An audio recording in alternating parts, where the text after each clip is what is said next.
Buen día a todos y todas. Para nosotros es un placer tener la oportunidad de compartir algunas ideas con ustedes en este importante evento.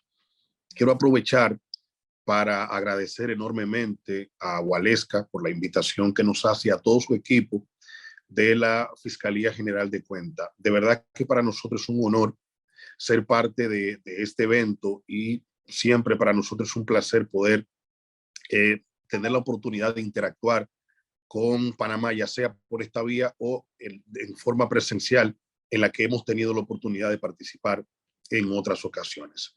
De hecho, en esta ocasión también teníamos alto interés en poder estar con ustedes de forma presencial, pero yo suelo decir que perseguir la corrupción es una cuestión compleja y muchas veces le complica a uno la agenda, le dificulta en consecuencia la movilidad para poder desplazarse hasta otros espacios sin que eso le vaya a generar algún inconveniente en el desarrollo de las funciones. Así que esa es la razón por la que esta interacción la tendremos por esta vía y no de forma presencial.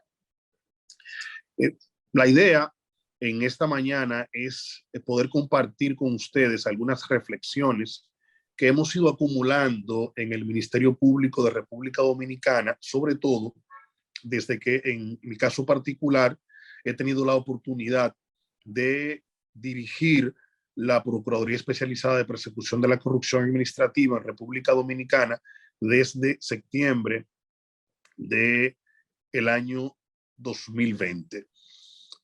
Refiero a una oportunidad y con su venia quizás brevemente destacar este elemento debido a que en República Dominicana en los últimos años, a partir del año 2017, ha habido una gran movilidad social en reclamo de que se persiga de manera efectiva la corrupción, y dentro de esos reclamos, en la sociedad dominicana reclamó a una persona que fue toda su vida jueza y que fue jueza hasta en la Suprema Corte de Justicia, incluso presidenta de la Cámara Penal de la Suprema Corte de Justicia de República Dominicana. Me refiero a la magistrada Miriam Germán Brito, y reclamaba a la sociedad que por la trayectoria de esta persona asumiera la Procuraduría General de la República, y así sucedió en agosto de 2020, y hemos tenido en consecuencia la oportunidad de acompañarle en esta gestión que tiene matices históricos, y en ese acompañamiento, repito, dirigiendo la Procuraduría Especializada de Persecución de la Corrupción Administrativa, que nosotros solemos decir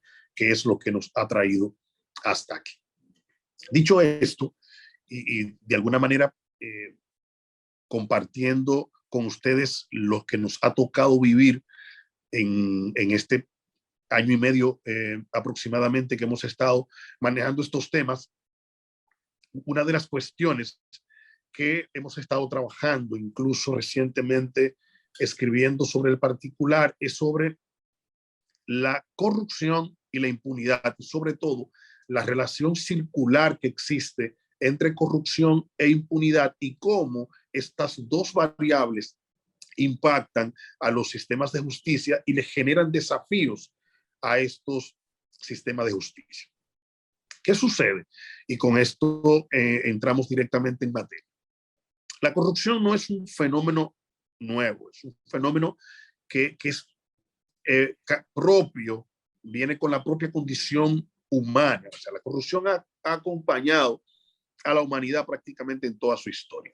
Ahora bien, saber esto, conocer esta realidad, no debe ser una excusa como para pensar que esto nos obliga a vivir con altos índices de corrupción, sino que conocer esta realidad, conocer el fenómeno, este fenómeno que es un fenómeno social, que es un fenómeno político, que es un fenómeno económico y que es un fenómeno jurídico. Conocer la realidad de este fenómeno debe servirnos para gestionarlo de la manera más correcta posible, y en consecuencia generar las políticas criminales, las acciones que permitan perseguir estas manifestaciones criminales y reducirla a su mínima expresión.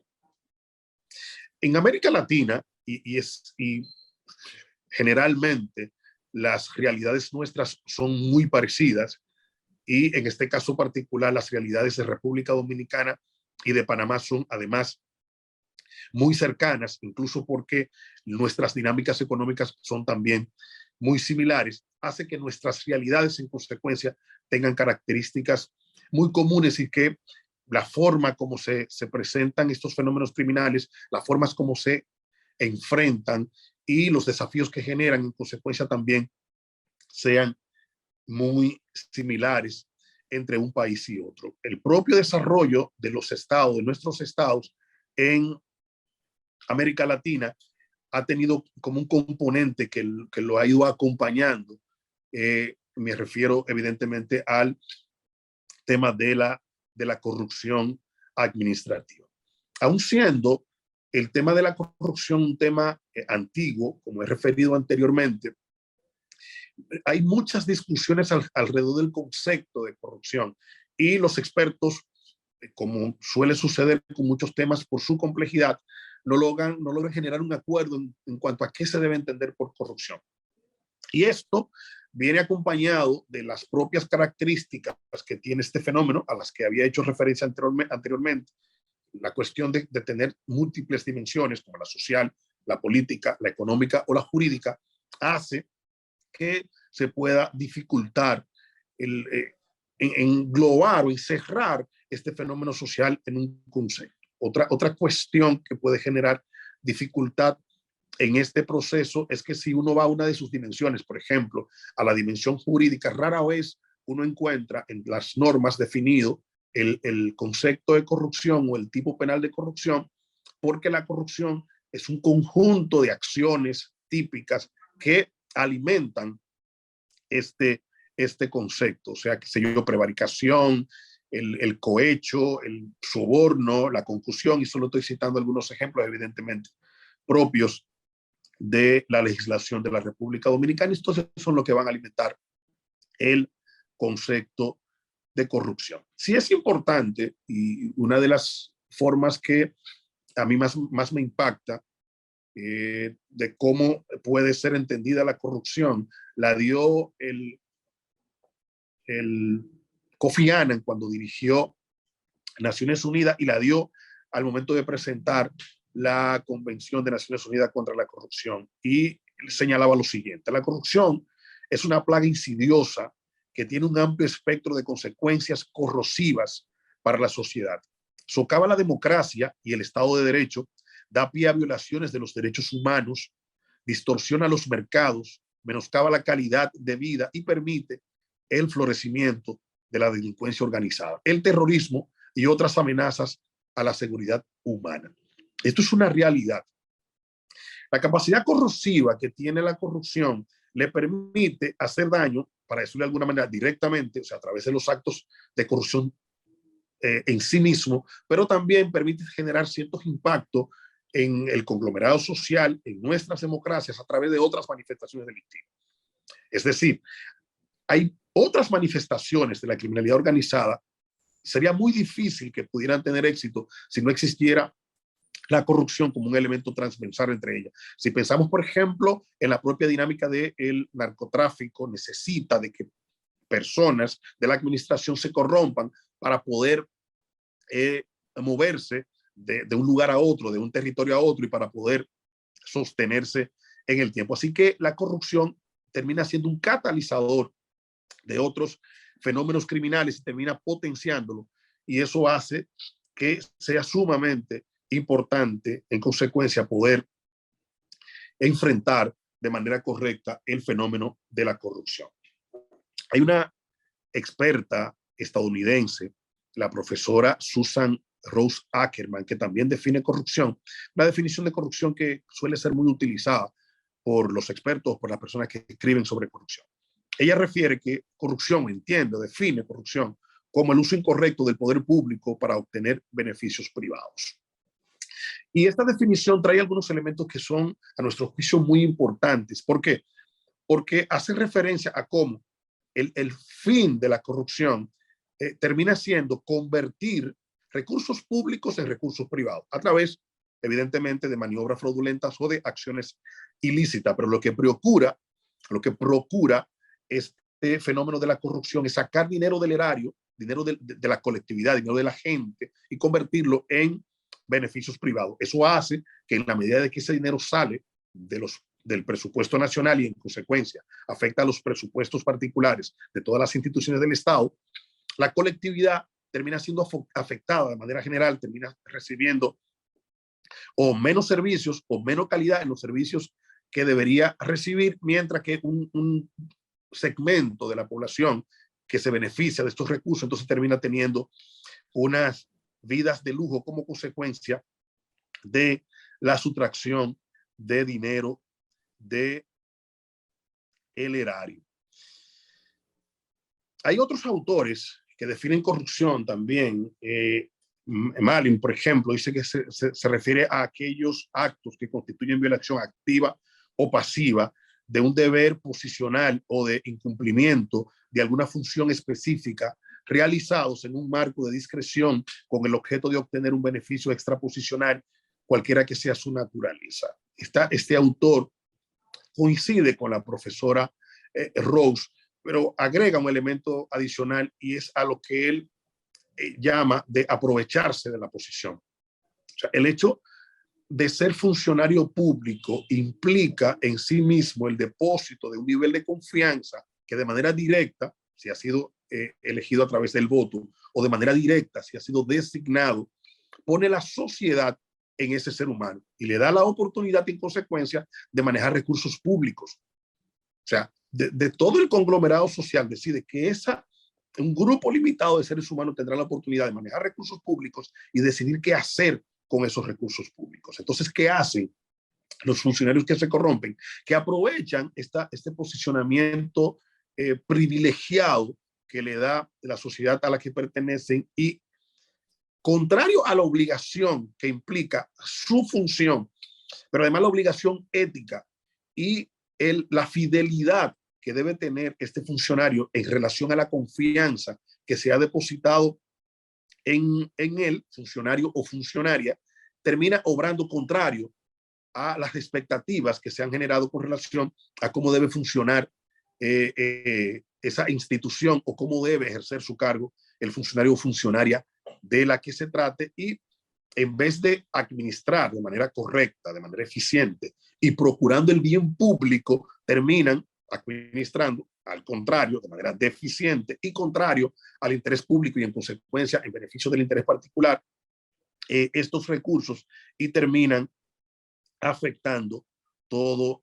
el conglomerado social.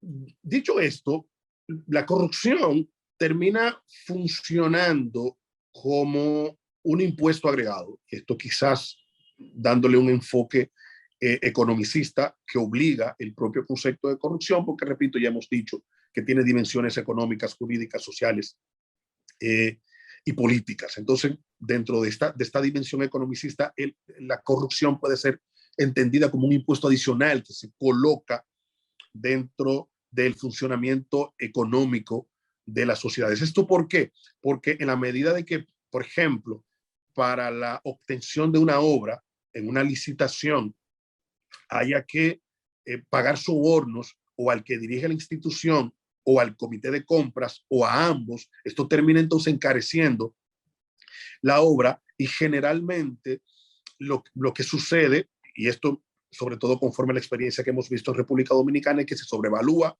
la obra para poder con esa sobrevaluación pagar los sobornos que están requiriendo los funcionarios, y en consecuencia una obra que pudo haber salido en un determinado precio termina costando mucho más por el pago de estos sobornos. Con la corrupción suelen pasar algunas cuestiones, algunos elementos importantes, sobre todo tendente a cómo puede ser vista esta dentro del conglomerado social, sobre todo partiendo de esta afirmación que hacía recién. ¿Por qué?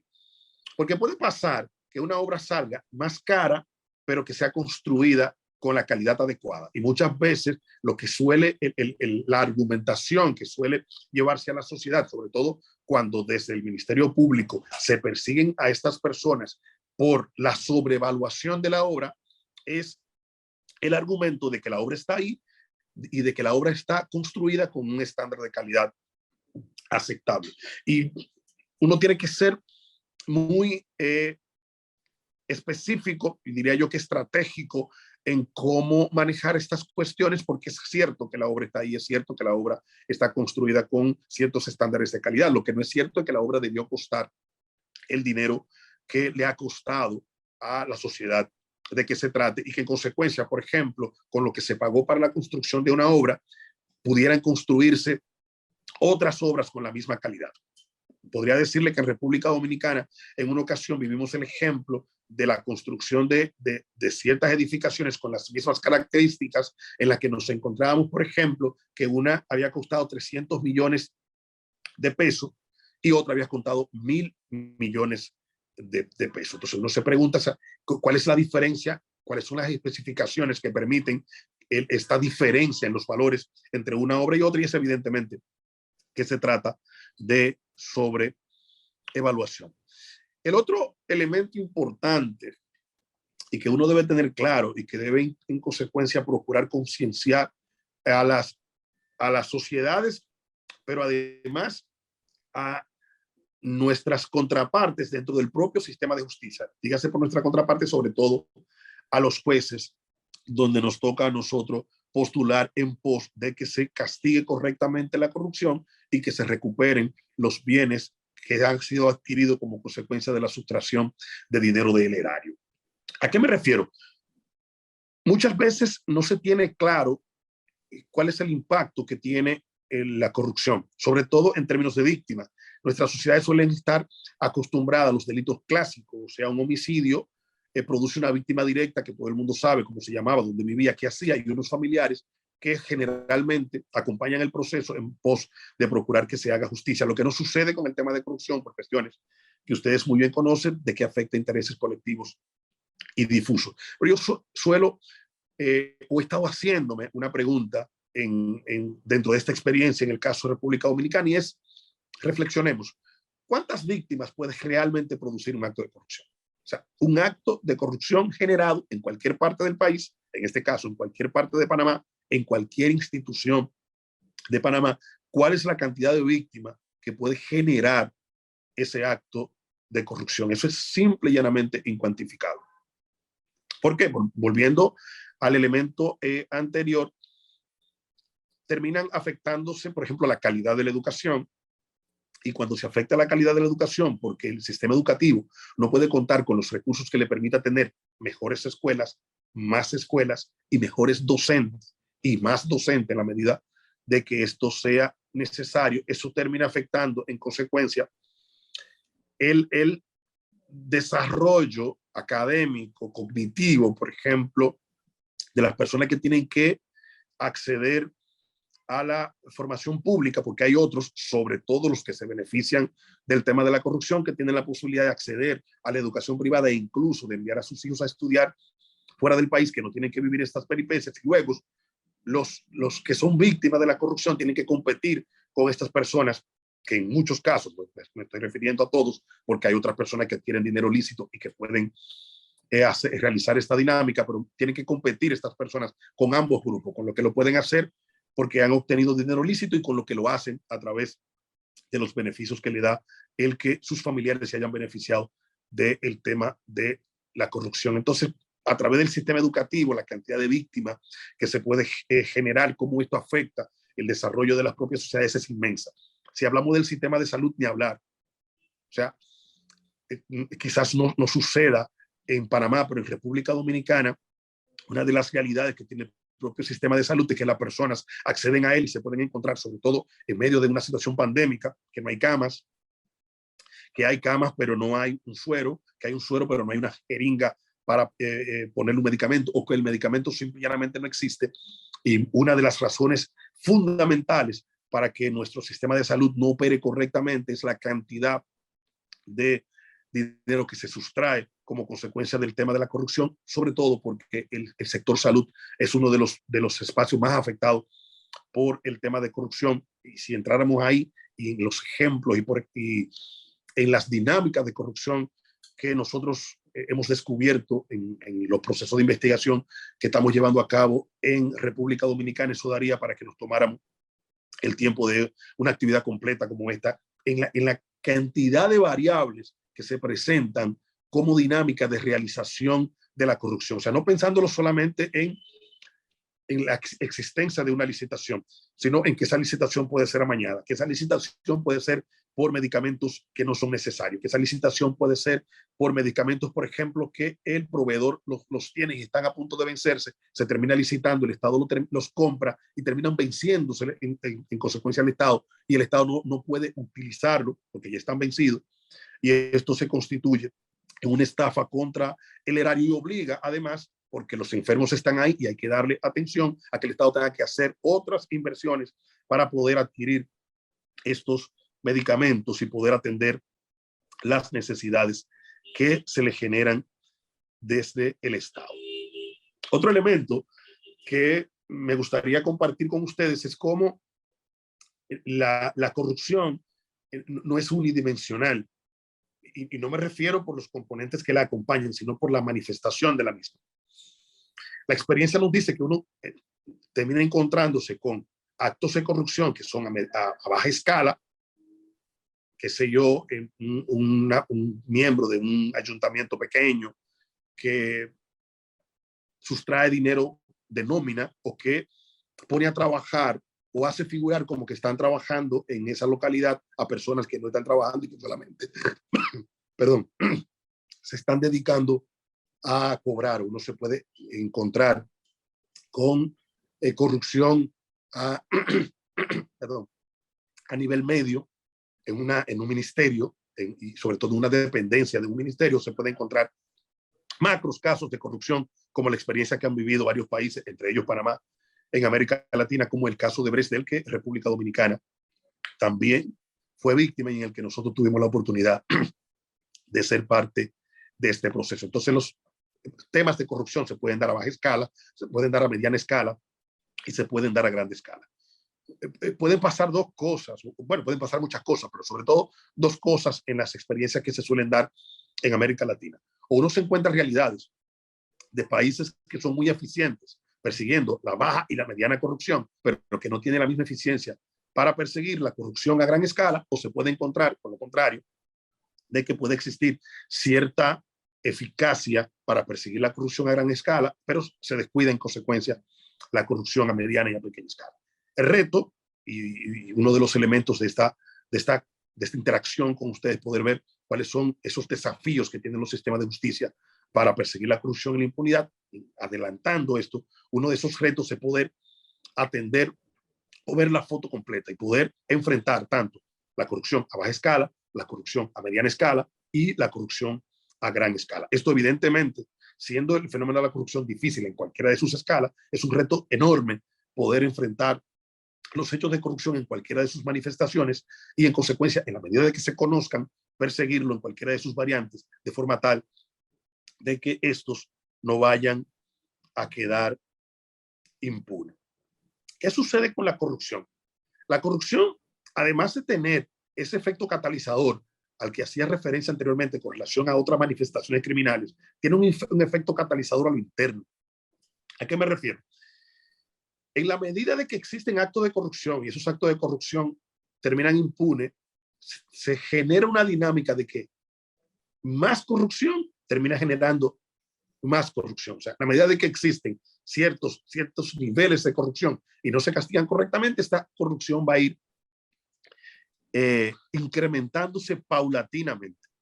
¿Por qué? Porque las personas se van dando cuenta como ciertos individuos ingresan a la administración pública, se enriquecen en la administración pública, pueden tener una vida de príncipes y no hay ninguna sanción. Entonces eso hace primero que otras personas se interesen en la política, que se interesen en la política con el interés de enriquecerse y que vayan a las instituciones a enriquecerse sobre la base de que no habrá ninguna sanción. Entonces eso obliga, si nosotros queremos cuidar nuestras democracias, y ahí podríamos conectar con lo que bien decía el párroco al momento de dirigirse a todos nosotros en la bendición. La corrupción afecta a la democracia y eso es un axioma. Y si nosotros queremos cuidar nuestro sistema democrático, entonces tenemos que enfrentar con energía y de manera eficiente la corrupción en cualquiera de sus manifestaciones.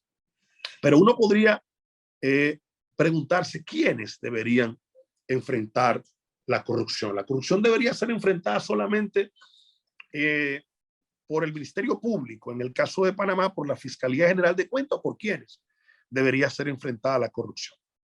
Naciones Unidas, como consecuencia de la celebración del Día Internacional contra la Corrupción, que se celebra el 9 de diciembre, y en este caso para el 9 de diciembre pasado, 2021, establecía lo siguiente: la lucha contra la corrupción es responsabilidad de todos, y lo voy a repetir con su venia. La lucha contra la corrupción es responsabilidad de todos. Yo agregaría de todos y todas, incluidos los estados, los funcionarios públicos, los agentes de la ley, o sea, nosotros, los representantes de los medios de comunicación, el sector privado, la sociedad civil, el sector académico, el público y los jóvenes. Todas las fuerzas vivas de una nación deben estar interesadas en perseguir y en impulsar, en presionar para que se persiga correctamente la corrupción. Y esto debido a que, como decía anteriormente, la corrupción nos afecta a todos y todas. Dicho esto, podemos pasar al segundo elemento de esa relación circular a la que hacía referencia inicialmente, y es a la impunidad. ¿Qué sucede? Una sociedad, decir que una sociedad tiene la posibilidad de eliminar, de erradicar, de llevar a cero la corrupción es muy difícil. Porque nadie puede estar, o sea, no hay forma de prevenir en una dinámica en la que se acompaña a cada funcionario para evitar que cometa un hecho ilícito. Entonces, eso no es posible. Entonces uno tiene que aceptar esa realidad. Lo que sí podemos asegurar nosotros es que no hay impunidad. En consecuencia, en la medida de que ocurra un acto de corrupción y que el sistema de justicia se entere, porque si no se entera no hay forma de que pueda hacer nada, de la ocurrencia de ese acto de corrupción, entonces ese acto de corrupción debe ser investigado, debe ser perseguido y debe ser correctamente sancionado de forma tal que no quede impune y en consecuencia no se convierta en un reforzador para otras personas que están o que quieran ingresar a la administración pública y que repitan este tipo de conducta. La impunidad puede ser definida, y esto es una definición que he tomado de Naciones Unidas, como la inexistencia en hecho o en derecho de responsabilidad penal por parte de los autores de violaciones, así como de responsabilidad civil, administrativa o disciplinaria, porque escapan a toda investigación con mira a su inculpación, detención, procesamiento y, en caso de ser reconocido culpable, condenas a penas apropiadas, incluso a la indemnización del daño causado a sus víctimas. En República Dominicana nosotros hemos estado hablando en los últimos meses de que es necesario que todo el sistema asimile y que todo el sistema entienda de que la persecución de la corrupción no implica solamente la sanción penal a las personas que hayan sido encontrados culpables a través de un debido proceso, sino que implica además recuperar el dinero que ha sido sustraído del erario. La única forma de poder resarcir el daño social que se comete con los actos de corrupción es en la medida de que el dinero que ha sido sustraído de los recursos públicos, de los fondos públicos, regrese a sus legítimos propietarios, que son las personas.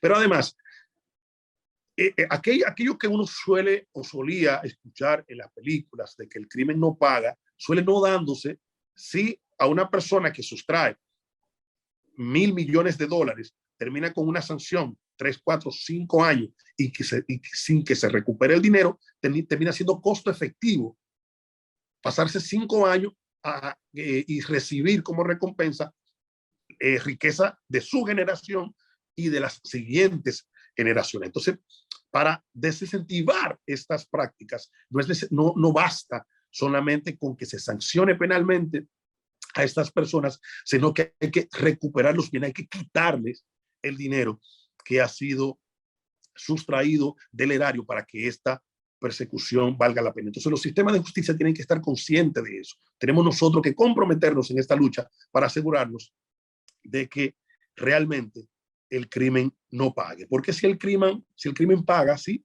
resulta ser costo efectivo, entonces este tipo de conducta terminará repitiéndose en el tiempo.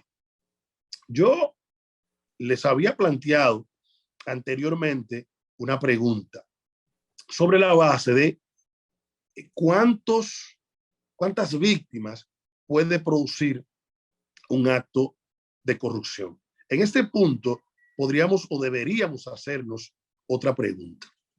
Y la pregunta ahora debe ser, ¿cuántos actos de corrupción puede promover una sola muestra de impunidad? O sea, en la medida de que las sociedades, de que los miembros de las sociedades pueden percibir que los actos de corrupción no son sancionados, uno debe preguntarse en consecuencia, ¿cuántas otras personas se verán motivadas a cometer actos de corrupción al ver que las consecuencias no existen o que las consecuencias no son lo suficientemente drásticas? Entonces, por eso hacía referencia desde el inicio a que existe una relación circular entre corrupción e impunidad.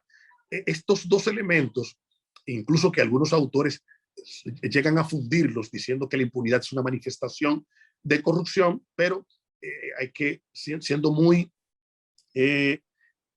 exigente, colocándonos con ciertos niveles de exigencia, habría que llegar a la conclusión de que podría haber ciertos niveles de impunidad sin que los mismos sean causa directa de elementos de corrupción. Pero sí suelen ser los elementos de corrupción lo que promueven la impunidad, sobre todo porque generalmente los principales escándalos de corrupción son consecuencias de la degradación de la propia clase política, y a esa clase política le interesa promover un estado de impunidad que les permita conservar los dineros que han sido sustraídos del erario, conservar el poder en algunos casos o regresar al poder con el dinero que se ha sustraído y volver a repetir el ciclo y en consecuencia poder seguir dirigiendo la cosa pública. Entonces se hace necesario que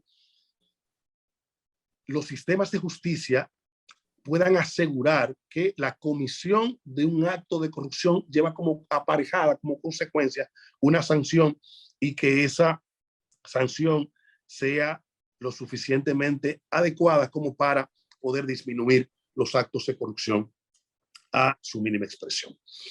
Dicho esto, hemos visto lo referente a la corrupción, al impacto de la corrupción, cómo puede manifestarse la corrupción, su relación con la impunidad, y entonces ya para ir avanzando a la parte final, nos corresponde o queremos ahora compartir con ustedes cuáles son algunos de los desafíos con los que se encuentran los sistemas de justicia ante esta realidad. ¿Por qué? Nuestro sistema de justicia generalmente han dado muestra de que pueden lidiar con la criminalidad común, pero no necesariamente esa efectividad que puede existir en el nivel que exista en la criminalidad común suele ser la misma con la criminalidad organizada, por la propia dinámica de la criminalidad organizada y la capacidad de acción que tiene esa criminalidad organizada. Entonces se convierte en un reto para los propios sistemas de justicia. Hay un primer reto que debo admitir que es una obviedad, pero que es necesario compartir con ustedes, que tienen los sistemas de justicia, sobre todo jueces y fiscales. ¿Cuál es ese primer reto que tienen? No corromperse. O sea, todas las manifestaciones de criminalidad organizada han procurado históricamente corromper a los miembros del sistema de justicia, porque en la medida de que corrompen a los miembros del sistema de justicia, entonces pueden asegurar impunidad, y esa impunidad les asegura vigencia en el tiempo. Entonces, el primer elemento que debe asegurar cualquier sistema de justicia en consecuencia es no corromperse. Si la corrupción ingresa, por ejemplo, al Ministerio Público, eso va a asegurar varias cosas. Uno, o que no se investiguen los hechos de corrupción. Dos, que se investiguen los hechos de corrupción, pero que no se investiguen adecuadamente. En consecuencia, se hacen investigaciones con ciertas debilidades que dificultan posteriormente la sanción. Tres, que se investigue, incluso se podría investigar con cierto nivel de calidad, pero que no se investiguen a todas las personas que están involucradas en el hecho de corrupción, y sobre todo que terminen persiguiéndose a los más débiles, o como decimos en República Dominicana, rompiendo la soga por lo más delgado, y que los más altos niveles de los entramados de corrupción, los vinculados sobre todo a élites políticas o económicas, no terminen siendo perseguidos, y eso genera un mensaje en términos pedagógicos social que es desastroso, porque la gente ve en consecuencia cómo la persecución tiene ciertos límites de ciertas personas que devienen en intocables, y en consecuencia eso termina haciendo perder credibilidad y legitimidad al sistema de justicia, que es otro de sus desafíos que veremos más adelante. Pero además, si se corrompe, por ejemplo, el sistema de justicia, y asumamos que no se corrompió, no hubo corrupción en el MP, y si las hubo en el sistema de justicia, por ende la investigación se hizo bien, pero no habrá sanción, porque si hay corrupción en el sistema de justicia, entonces esto va a dificultar la existencia de la sanción. Pero podría ser que el caso no termine con una ausencia de sanción, sino que la sanción no sea lo suficientemente drástica. Y si la sanción no es lo suficientemente drástica, en consecuencia va a terminar alimentando o reforzando la ocurrencia del delito. Si la sanción penal es medianamente drástica, pero la sanción con relación a los bienes no es lo suficientemente drástica, volvemos al elemento anterior, termina siendo costo efectivo la comisión de este tipo de hechos ilícitos y en consecuencia no estaríamos enfrentando correctamente la corrupción. El sistema de justicia debe procurar, sobre esta lógica de sancionar penalmente de forma adecuada y conforme a derecho, no conforme a ninguna otra variable, conforme a derecho, pero además procurar decomisar y recuperar para el Estado los bienes que han sido adquiridos con el dinero que se sustrajo de los fondos públicos, operando también conforme a derecho. Otro de los desafíos que tiene o que tienen los sistemas de justicia para enfrentar la corrupción es el siguiente. Esta es una realidad propia de República Dominicana que creo que vivimos en toda América Latina. ¿Y cuál es? Fiscales y jueces, en la medida que deciden perseguir correctamente la corrupción, en consecuencia, investigando bien, investigando a todo el mundo sin importar su vinculación social, política, económica o religiosa, entonces se ven enfrentados a esos poderes fácticos. Y sobre todo, dentro de esos poderes fácticos suelen coincidir en la forma como se accede al poder. Suelen coincidir en consecuencia con la clase política. Y esa clase política termina tomando decisiones que afectan la vida de esos funcionarios.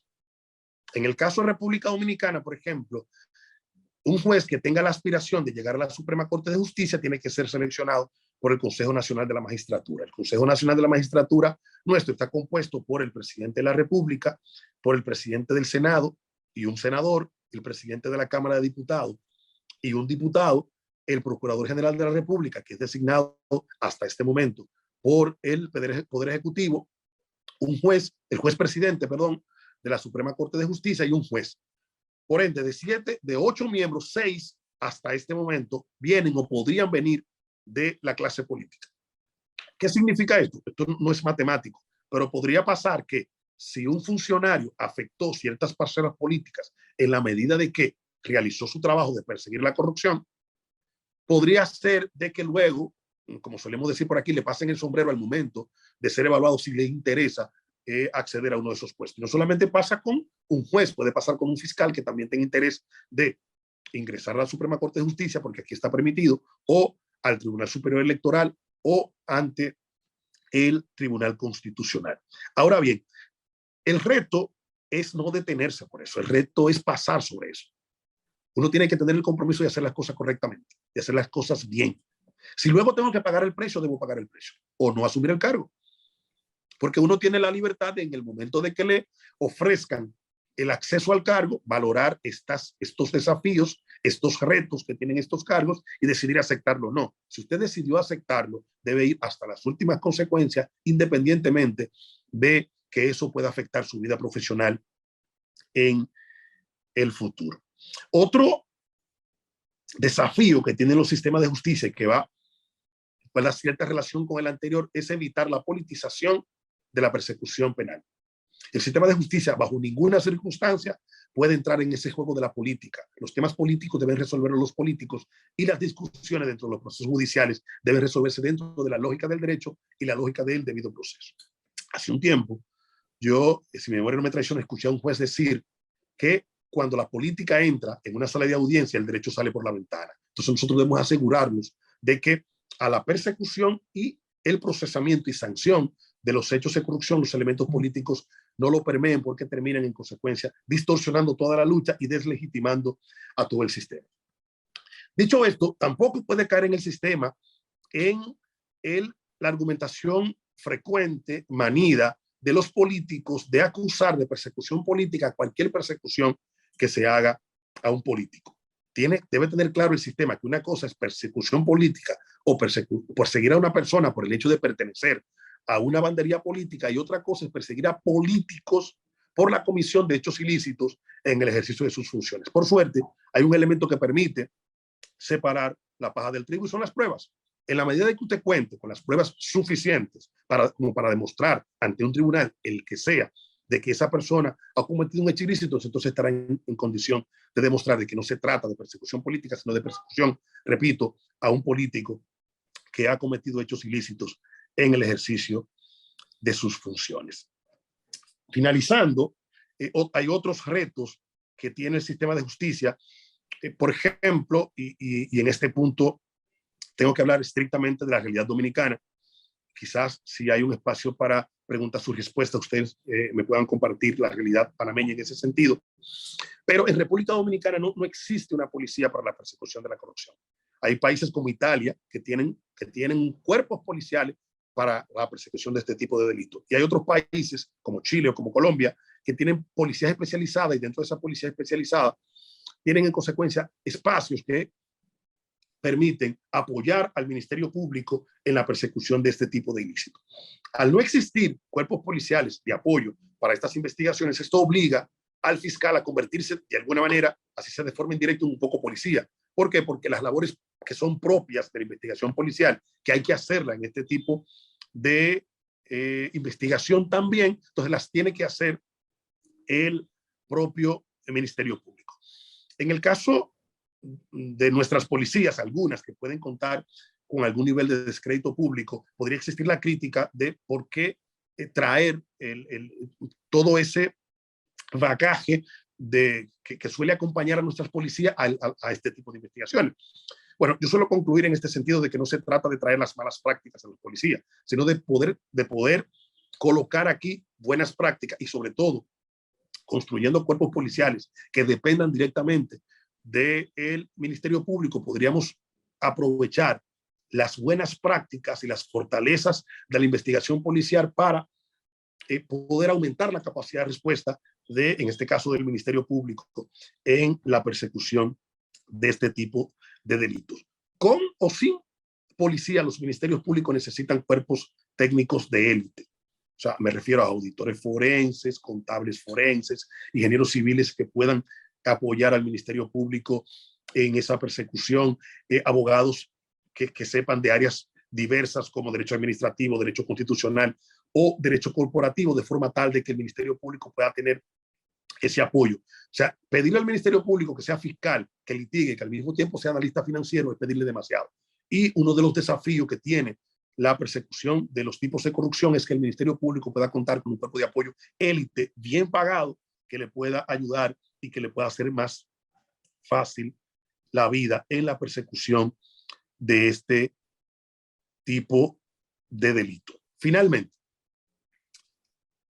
en mi opinión, si es mala la corrupción, peor es la impunidad. El compromiso que debemos tener todos nosotros, que de manera directa o indirecta estemos dentro, o los que estamos dentro del sistema de justicia, e incluso el resto del conglomerado social, es procurar de que se persiga la corrupción, de que la corrupción se persiga en todas sus manifestaciones, que se persiga independientemente del nivel social, político, económico o religioso que pueda tener la persona que se ve involucrada en la comisión de estos hechos ilícitos. O sea, que se persiga a todo el mundo y que se obligue en consecuencia a que lo de que todos somos iguales ante la ley no sea solamente una frase sin contenido material, y que nosotros podamos materializar ese elemento y asegurar de que la ley sea igual para todo el mundo, y en consecuencia, y esto es algo que yo suelo repetir mucho en República Dominicana, y cargar el dado hacia el Ministerio Público, de que podamos fomentar una cultura de transparencia, una cultura de respeto a la ley, de forma tal de que en la medida de que se disminuyan los actos de corrupción pueda aumentar la inversión tanto nacional o extranjera y nuestros pueblos puedan en consecuencia encaminarse por una ruta de desarrollo que sea mucho más rápida y mucho más expedita. Agradezco nuevamente la invitación que me han hecho para compartir estas ideas con ustedes y quedo a su disposición para cualquier comentario o pregunta que deseen hacer. Muchísimas gracias.